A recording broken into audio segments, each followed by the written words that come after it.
manusia tidak mungkin menjadi manusia tanpa ada conditional positive regard ya.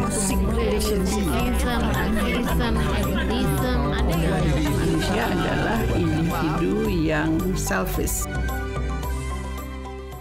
Aksara Podcast. Pan sendiri kan nggak enak. Tapi kalau tadi itu kan konsepnya relasi nih ya, pacar dalam artian romantic relationship gitu. Gimana kalau misalnya tadi kasus yang sempat Alwin sebutkan, ternyata kan budak cinta itu tidak hanya di level pasangan gitu ya, pasangan romantis. Bagaimana kalau kondisinya ada di orang tua misalnya? Iya, karena kalau aku sendiri ngelihat jangan-jangan orang tua yang overprotective yang memanjakan anaknya, apapun yang anaknya inginkan dan lain sebagainya, jangan itu juga bagian dari budak relasi, ya, mungkin budak relasi. Salah satu ya betul sekali sih. Kan nanti pintar-pintar ya semuanya. Tentu saja. Sehingga budak cinta yang tercover dalam relasi pasangan orang yang menjalin cinta kasih ditransfer ke bagaimana hubungan orang tua anak. Oke. Bagus sekali. Dan ya sebetulnya budak cinta yang dimaksudkan oleh Alwin dalam pertanyaan yang tadi terungkap, jadi orang tua yang memanjakan anaknya, nggak mau anaknya susah, dan nggak mau anaknya nanti nasibnya sama dengan dia dulu waktu masih remaja, sehingga anak itu dilimpahi segala sesuatu yang kadang-kadang belum diminta dan belum diperlukan juga. Iya. Belum diperlukan sudah disiapkan begitu ya, sehingga ya eksesnya juga besar. Ekses itu efek negatif dari perbudak cintaan antara orang tua dengan anak. Yang dimulai apalagi kali anak tunggal lagi ya. Iya, anak tunggal satu-satunya gitu. Dan itu dimulai dari perbudak cintaan dari pasangannya dulu nih, dari suami istrinya dulu gitu, yang bisa jadi diturunkan kepada relasi dengan si anak gitu ya. Benar juga sih. Karena biasanya anak yang menjadi objek budak cinta orang tuanya menuntut suaminya juga memperlakukan dia seperti itu. Dan itu beberapa kasus datang ke sini ya. Sehingga si istri itu seenaknya gitu. Seperti ada kasus yang terakhir saya tangani, pasangan suami istri yang baru menikah. Memang dia latar belakang pendidikannya tinggi ya, dua-duanya dokter, perempuan dengan, tapi yang perempuan ini sangat dibudak cintai oleh kedua orang tuanya.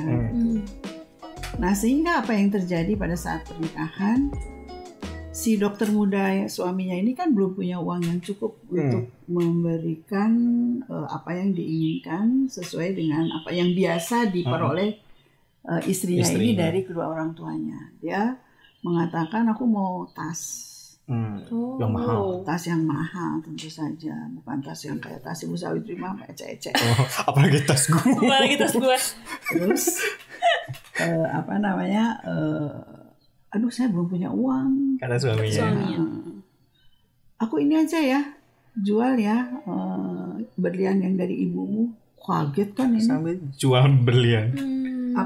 Jual apa sih, kan kita sering dibawain perhiasan tuh, seserahan.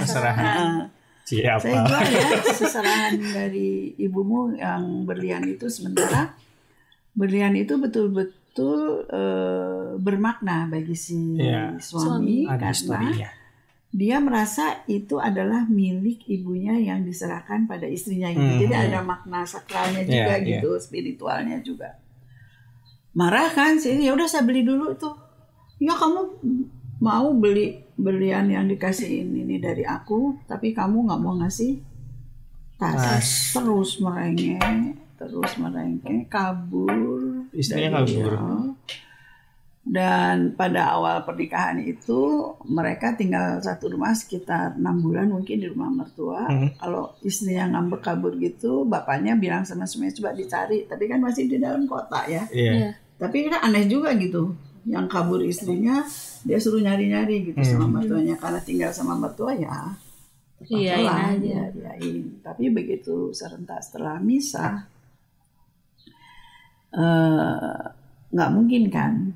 Nah, sehingga akhirnya si suami ini benar-benar berniat untuk bercerai gitu ya, udah nggak tahan karena setiap kali ada tuntutan yang dia nggak bisa penuhi, si istri mengancam. Kalau gitu saya cerai aja. Tadinya dia diam, kamu jangan ngomong gitu dong, itu kan tabu, bolak-balik. Si suami masih baik gitu, tapi kan dia anak manja, jadi apapun yang dia ingin ucapkan, dia ucapkan. Akhirnya benar juga. Ya kan kamu udah minta cerai, aku cerai. Kaget dia, nangis-nangis. Orang tuanya datang ke sini, minta sama si suaminya, menantunya menyembah-nyembah untuk tidak menceraikan anaknya gitu ya. Karena anaknya ini mengancam aku mau bunuh diri kalau dia menceraikan saya. Jadi problemnya itu sangat kompleks jadinya. Nah, si besan ini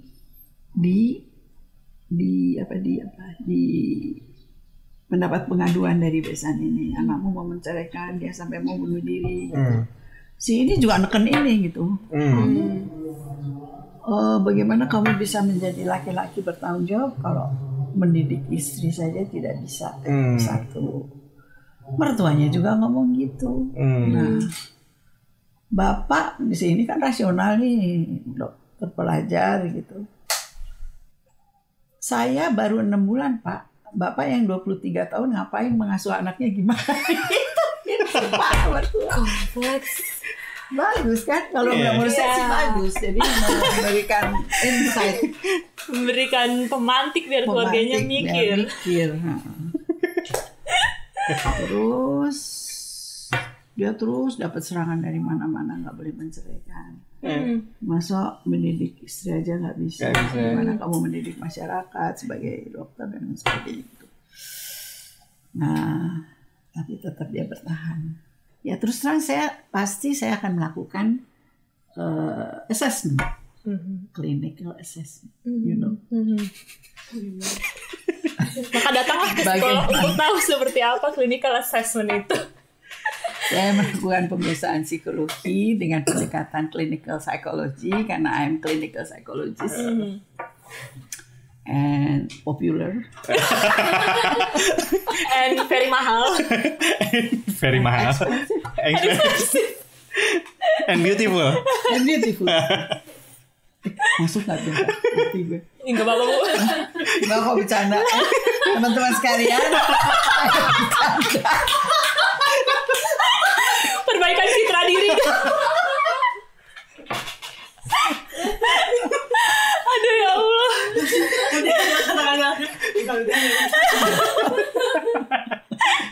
Bercanda. Walaupun mahalnya beneran. Beneran itu. Aduh ya Allah. Terus? Tapi ampuh. Beneran ampuh Apa ini. yang saya lakukan? Saya jelaskan pada ibunya datang bawa anaknya nangis.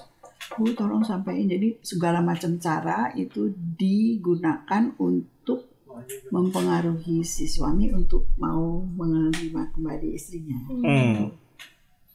Saya juga lakukan assessment untuk si sang suami dan saya sudah lihat bagaimana dia menanggapi kondisi istrinya dan bagaimana sikap terhadap perkawinannya. Nggak mungkin untuk disatukan. Sehingga saya menyatakan ini tidak mungkin, Ibu.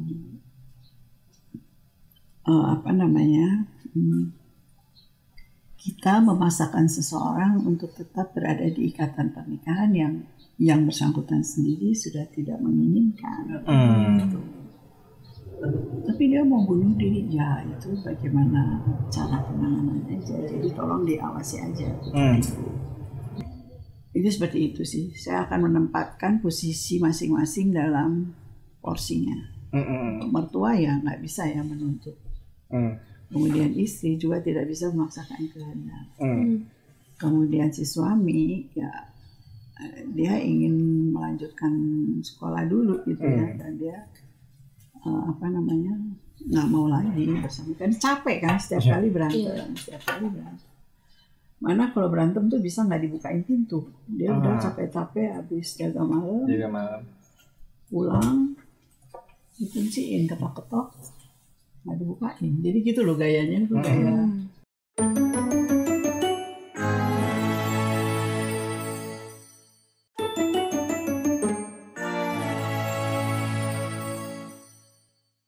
ini kalau kekanakan terus kan berangkat dari over indulgence ya yang Iya. dilakukan oleh orang tua di tuanya. masa lalu. Budak cinta. Iya, budak cinta terlalu orang tua. ngebuat nyaman, bukan cuma nyaman, terlalu memanjakan. Iya. Overindulgence. Contoh relasi budak cinta antara orang tua anak. Ini kayaknya perlu disadarkan juga di para orang tua. Karena itu nanti akan berpengaruh terhadap relasi anak ketika Berikutnya. dewasa, Sama suaminya. atau mungkin sama teman-temannya juga bisa. Ya. Ya kalau sama temennya sih dia nggak hidup 24 jam kan. Iya. Tapi yang paling berat itu efek terhadap suaminya gitu. Nah belum tentu si suami juga bisa berperan sebagai orang tuanya kan. Iya, Dia iya. kan memindahkan cara orang tua memperlakukan dia kepada suami Ke gitu. suami, iya. Dia membutuhkan Peran yang sama. ayahnya. Iya, peran ayahnya di suami Di itu gitu. suaminya. Itu nggak mungkin terjadi lah. Ya, mungkin, ya, karena beda juga kan pola asuhnya dan lain sebagainya. Coba dia. Itu budak cinta juga itu. Perlu nggak sih Bu di awal, katakanlah itu suatu circle ya, dari budak cintanya orang tua, lalu ke masa perkembangan berikutnya dia menikah, lalu menjadi budak cinta juga oleh istri atau suaminya, lalu mungkin dia memperlakukan anaknya lagi seperti halnya si nenek memperlakukan dia dulu, jadi suatu circle yang sebenarnya main budak-budakan akhirnya itu ya, seumur hidupnya. Bisa Budak-budakan. tidak sih? Pattern itu Ya. pattern. Pattern. Apa, pola Iya, asuh. ada pola. Betul. Bisa tidak sih sebenarnya isu-isu tersebut diprevensi atau diselesaikan Diputus atau deh. diputus, diminimalkan lah paling tidak sebelum circle itu terus-menerus berlanjut kepada generasi berikutnya. 7 Gini, turunan. ya. masalahnya gini. 7 turunan. Pola asuh itu gini. Pola asuh itu seperti halnya hal yang sifatnya herediter, keturunan. Kelihatannya, tapi sebenarnya nggak keturunan. Lebih ke imitation. Jadi Mengikuti. kita Meniru. tanpa sadar mengimitasi pola asuh orang tua kita dalam memberikan pola asuh kepada anak kita. Itu imitation. Ya. Imitation yang berlanjut itu menjadi habit kan. Iya. Iya. Ya. Habit yang berlanjut itu akan menjadi karakter. Karakter pola asuh yang diterapkan pada anak-anak berikutnya gitu. Dan itu akan berlanjut terus. Nah, bagaimana memutusnya? Belajar ke psikologi dulu, fakultas psikologi. Konsultasi sama Bu Sawitri. No, nggak usah. Sama psikolog Sama Anissa. Anis, ada Nisa Psikolog Anissa. yang murah.